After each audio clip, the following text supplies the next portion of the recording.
everyone, I'm Natalia Bilbao, and here's what's happening in LA this week. While off-duty, a fatal shooting ended the life of Officer Fernando Arroyos, a young and promising man who dedicated his life to help keep his community safe.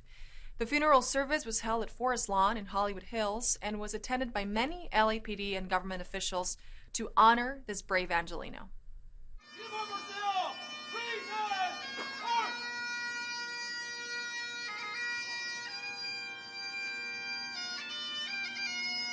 It's been said when a police officer is killed, it's not just their family and the partners who suffer, but an entire community.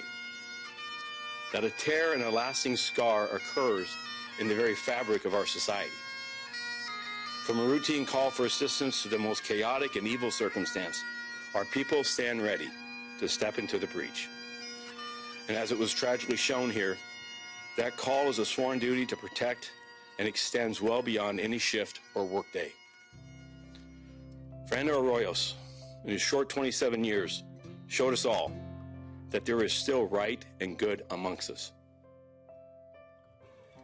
This is a very painful day. This is an Angelino, a young man who left the city of LA to go to college up north at Berkeley, to come back home to be part of our LAPD family, to go house hunting, with his girlfriend in unincorporated South LA, to his life to be taken away, by senseless gang members who were looking for a quick score to steal. And they took a life. They took a member of the LAPD. Their lives are going to be forever changed themselves when they probably spend the rest of their lives, in prison. So this is a profoundly sad day for all Angelinos.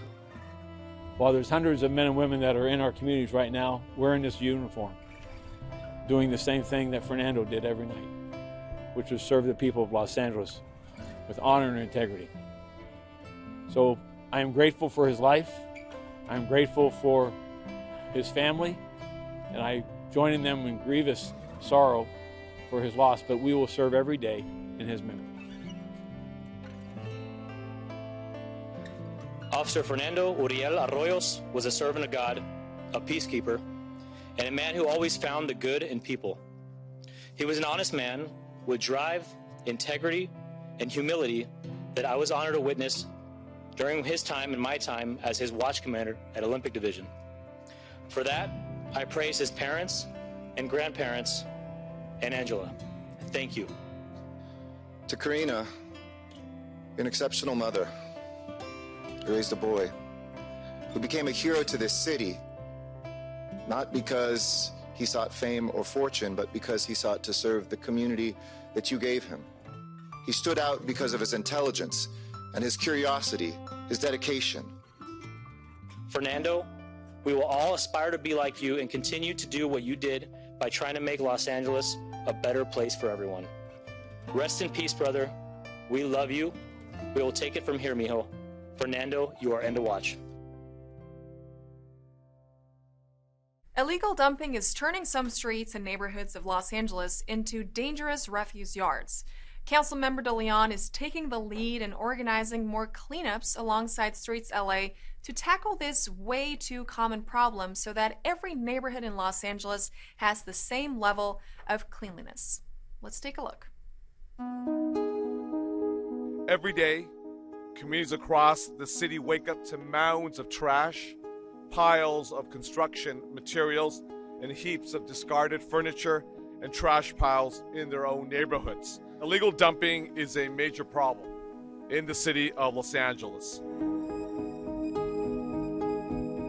We know trash accumulates over the course of time, and folks see trash, and that's a dumping ground. Let's go dump more trash, and the situation gets worse and worse. So what I'm trying to do is figure out a better system that we can, react within 48 hours to pick up that illegal dumping so it doesn't accumulate over the course of time.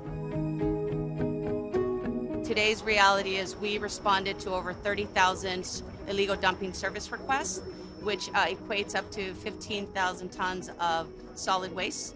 So we are going to be asked to assess our resources and how we can better tackle this issue.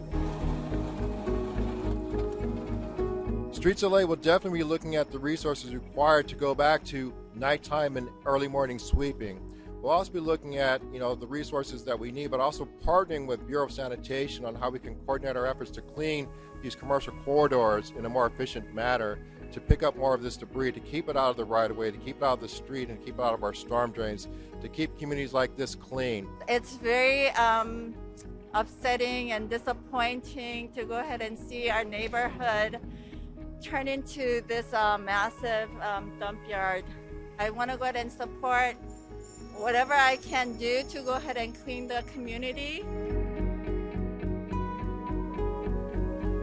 As an Angelino, it pains me and it angers me to see how dirty our city has become. But we're never going to clean it up if we don't set high standards. Every neighborhood is entitled to have the same level of cleanliness, and it's our job as elected officials to deliver on that. Keeping our streets clean can be a challenging task, which is why the city has the 311 service available for the removal of trash on the streets. Call 311 or download their app to report illegal dumping for cleanup. The good folks of Council District 1 wanted to celebrate the new Lunar Year by bringing treats directly to their constituents. Council member Gil Cedillo's office offered the seniors from Grand Plaza a very special 3-course meal, as well as a calendar made for the occasion and a gift bag. Check it out.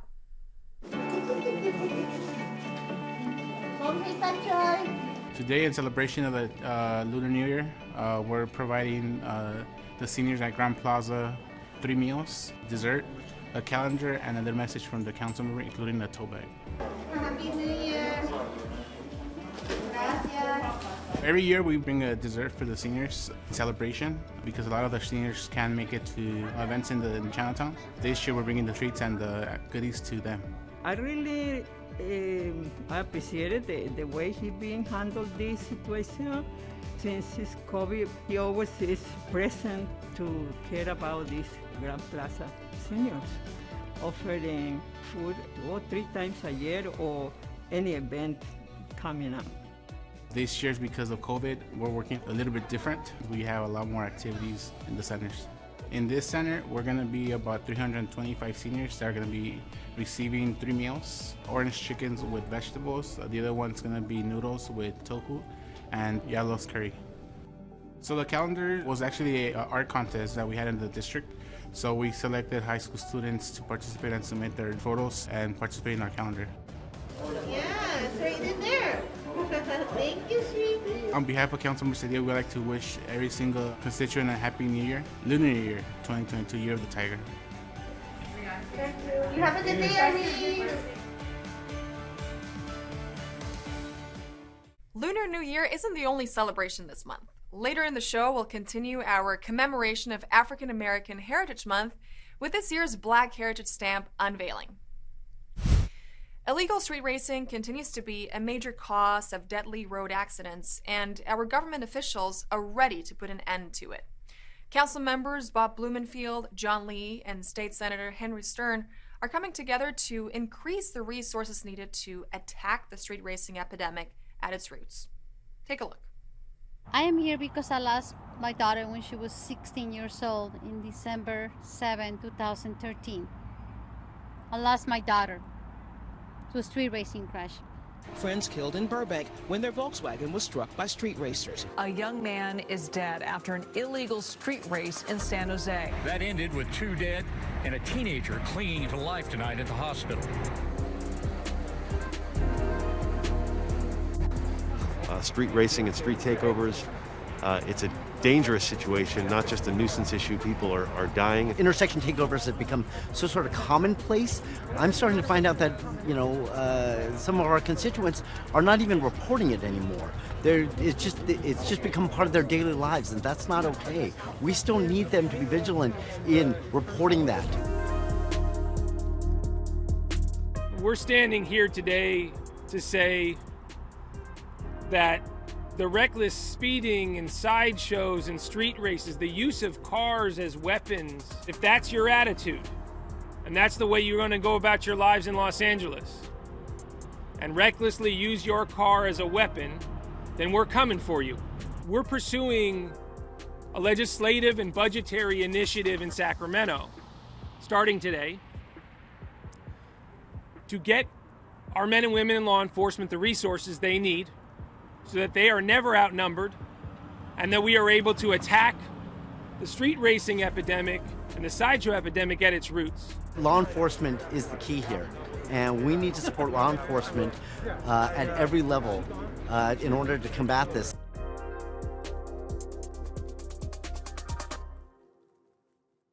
Councilmember Rahman joins the South Coast Air Regulating Board. The annual homeless count seeks volunteers, and Mitch O'Farrell leads an apology to California tribal nations. All this up next on CityBeat. Councilmember Nithya Rahman has been appointed to the South Coast Air Quality Management District Governing Board. The board adopts policies and regulations promoting clean air in Los Angeles, Orange, Riverside, and San Bernardino counties. Currently, millions of residents in Southern California breathe air that fails to meet national and state air quality standards. The board is tasked by the state and federal government with achieving clean air standards set by the Environmental Protection Agency. Rahman replaces Councilmember Buscaino on the 13-member board and will be the city's only representative. For more information on SoCal air quality, visit aqmd.gov. The Greater Los Angeles Homeless Count will take place February 22nd through 24th, 2022. The annual census utilizes volunteers over 3 nights to count Angelenos experiencing unsheltered homelessness. The results of the count help direct resources and are used to advocate for vital services for unhoused individuals. This year, volunteers will gather information using a mobile app that will improve data gathering and quality assurance processes. Due to COVID, the count will be conducted in accordance with Department of Health guidelines to ensure the well-being of all participants. To participate in the annual count, visit theycountwillyou.org. Councilmember Mitch O'Farrell led City Council in issuing a formal apology from the City of Los Angeles to California tribal nations. Acknowledging centuries of maltreatment, including violence and neglect, the city resolution was approved unanimously by Council. The apology is part of a legislative package called the Indigenous Land Initiative, which was introduced by O'Farrell in October 2021. This package aims to address the city's past and transform future policies with regards to Indigenous Native Americans. Councilmember O'Farrell, a citizen of the Wyandot Nation, is the first Native American to serve on the Los Angeles City Council. History must be remembered so the mistakes that were made in the past will not be repeated in the future. Officer Robert William Stewart, who was the first black officer in the city's history, was discharged following a wrongful accusation. The roll call room at the LAPD Central Division will now carry his name in honor of his integrity and service to the city more than 100 years ago. Here's that story. During the summer of 2020, we saw hundreds and thousands of Angelenos flow into our streets, calling for racial justice and righting the wrongs from our country's past. The Board of Police Commissioners and the LAPD did their part, and in 2021 took steps to reinstate and then retire Officer Robert William Stewart, the force's first black officer in the city's history. The story of Officer Stewart is both remarkable and tragic. Remarkable because he was able to break the color barrier with the LAPD, but tragic because he was accused of something he did not do, just because of the color of his skin. Over the last decades, we've seen that we need to go back and update our account. And the reason for me on that is so important is because we continue to hire people from our community, men and women that are dedicated to a life of service, but they may not know our history. And they're subject to thinking that, well, we pretty much got it right today. Every generation has thought that. And every generation, over time, learns that it carries its own demons, its own shortfalls. Downstairs, the roll call room, why? That man there started as a footbeat officer a few short blocks behind me on Broadway. And so it is right and fitting that we name a location and honor a person who walked the streets in this area of town, even though it was more than 100 years ago. It's also a room where every member of this command starts their day. And they get to walk into a room and see that it is honoring a person for his integrity, for his service, his zeal for life, and also a bit of history about how we got it wrong in an effort to make it right. There are other stories that can be researched that are still out there waiting to be discovered. People who are police officers, firemen, and just everyday civilians that had to go through things like Robert Stewart did, but their stories aren't known yet. And hopefully there will be the interest in getting them told. As part of the Black Heritage series, the Post Office is presenting its 45th stamp honoring Edmonia Lewis, a 19th century sculptor whose prominence in American culture is undeniable. This series is a chance to put the spotlight on individuals whose accomplishments should be recognized and preserved. What better way than this new forever stamp? As a postal executive and a postal leader, my participation in the Black Heritage Series is to promote the Black Heritage Series as a critical component of the Postal Service in African American history, the culture, the science, the artistic expression of the African American experience in America, and celebrate that and honor it through our stamp series. And this happens to be the 45th of a series of the Black Heritage stamps.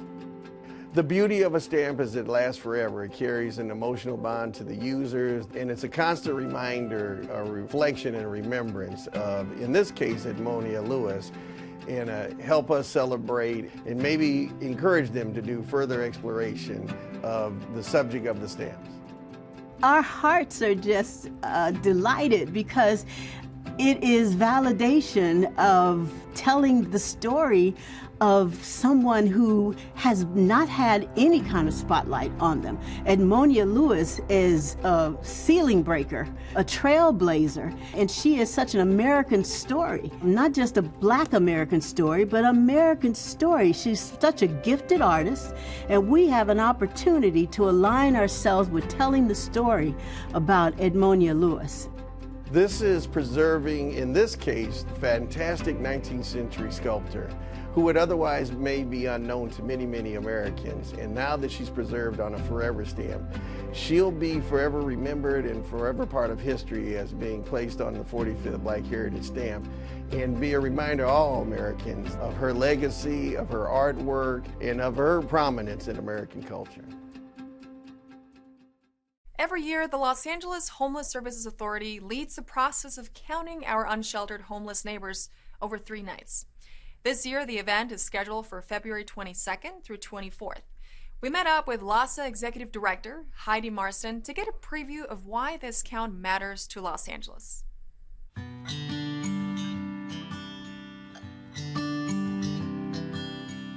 The homeless count, or the point-in-time count, is something that goes many years back.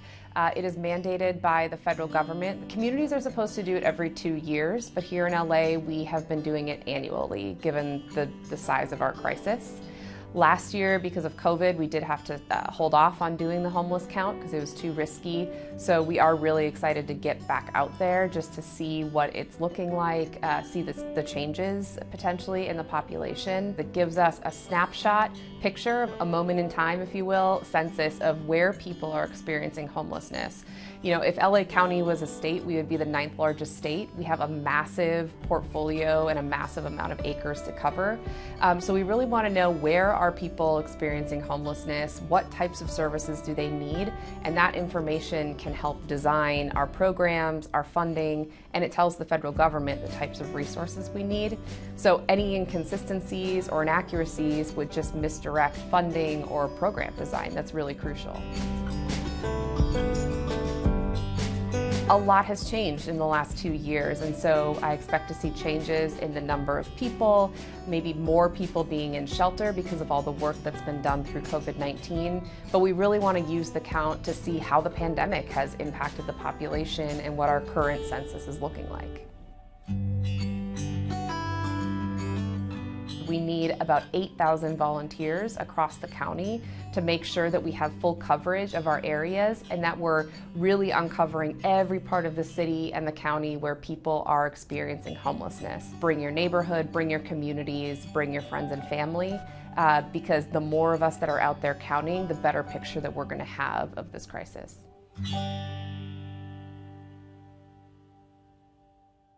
Having a safe and clean environment is a sign that the people are being treated with dignity and respect. This is why the residents of Council District 1 have joined Councilmember Gil Cedillo in the Keep It Clean campaign. This is a great example of a community of neighbors coming together to keep their streets clean and lay the foundation for a better future.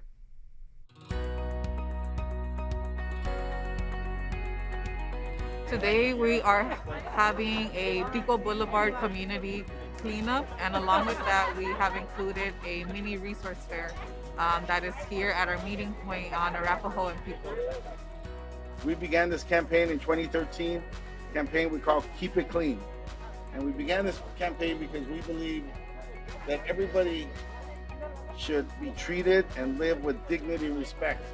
And so one of the first things about that is that you have a safe and clean environment.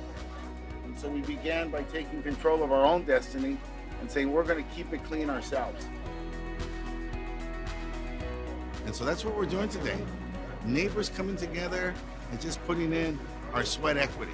Just, that's all we can do. A little bit of water, a little bit of soap, a broom, a brush, a toalla, a little towel, cleaning up and making our neighborhood better. And so that's a great example for not just our district, but for the entire city. Y van a estar, o vamos a estar limpiando las calles de Pico Boulevard, ya sea la basura más pequeña hasta el mueble más grande. I feel like if people throw trash on the ground and like some people have trash, they're just gonna repeatedly throw it on the ground. And I feel like if people start cleaning and like they start seeing that, I feel like more people are gonna follow that. I think it makes the community feel very upset because we do it because we love to help the community, but you know, they should pick up their trash, and if they can call 311 and they will pick up the trash for them. Así que les invito a que se comuniquen al 311 o a la oficina de Gil Cedillo para que vengamos y recojamos esta basura. As we go through this pandemic, it's frustrating, it's difficult, it's long, but I'm going to tell you something. We have a choice to make every day, and this choice today that we're making is to be optimistic, to make our bed, to clean our space in the house, to come out with our neighbors and clean our neighborhood. And then when we look back, we're going to say, wow, we laid the foundation for a better future. In our featured story this week, Maria Hallbrown sits down with the director of the Watts Towers Arts Center campus, Rosie Lee Hooks. She discusses the need to make the fascinating history of this remarkable location and its art and music contributions known to the public. Let's get to know more about Rosie Lee and the Watts Towers campus.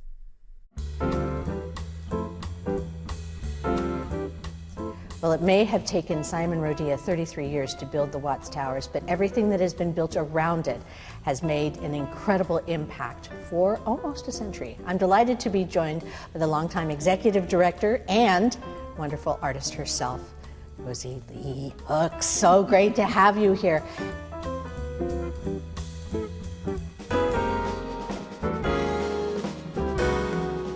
What do you think people don't really know about what happens here?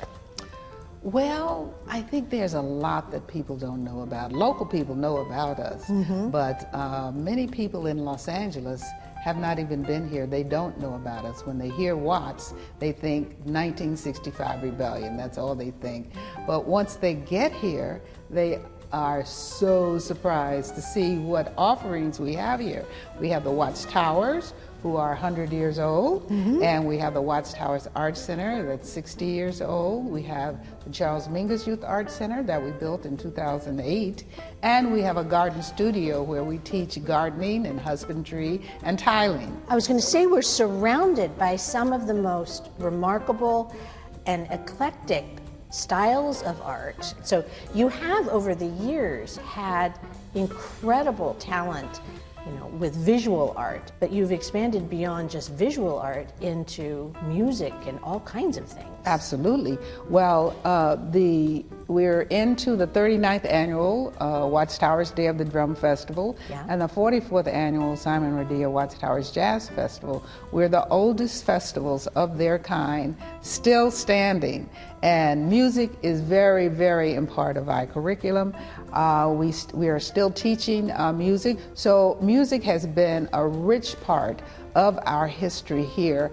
The fact that this place has made such an impact over the last 6 decades, and if you want to include everything that the towers have added to people's understanding of the power of art over the last 100 years, it continues. You're talking about the people that are working here now and everything that they are doing. Yeah, it continues. We pass it on. I feel like it's an honor to work here at the Watchtowers Arts Center campus because of the history, the foundation that has been laid, and the City of Los Angeles Department of Cultural Affairs is very supportive and provides much leadership for us to continue to survive and provide museum and art education to our community. Thank you so much for all of your remarkable work, and I can't wait to see what the next 60 years is. Whew.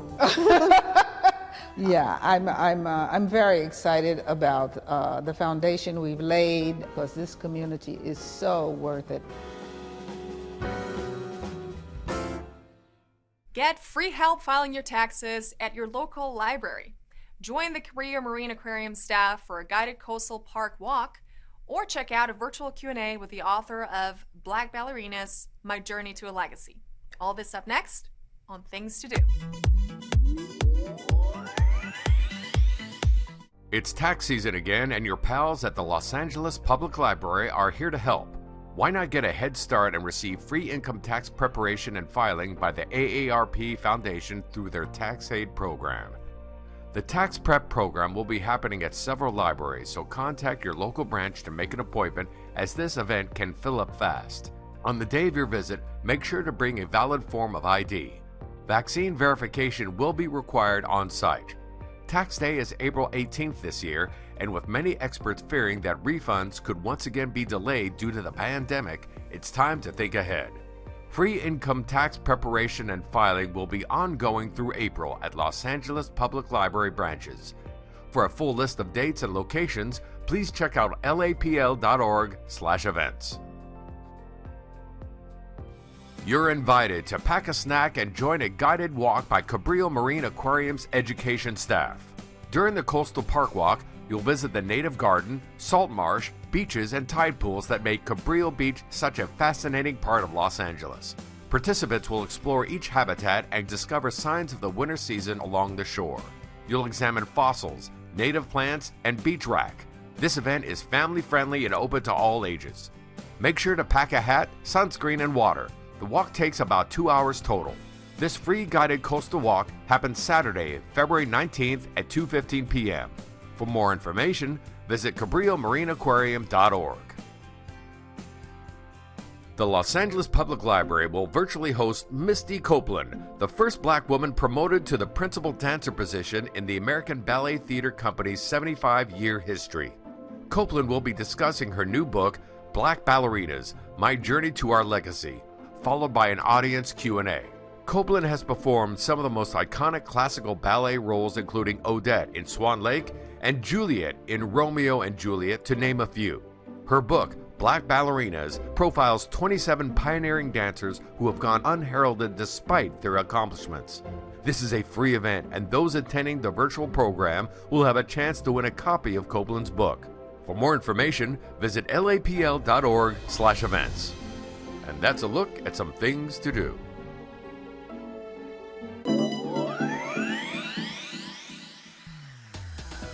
And that's it for this edition. I'm Natalia Bilbao, and from all of us here at LA This Week, thank you so much for joining us. A reminder that you can catch us online at lacitybview.org, and we're also on Facebook, Twitter, and YouTube. See you next time for more LA This Week.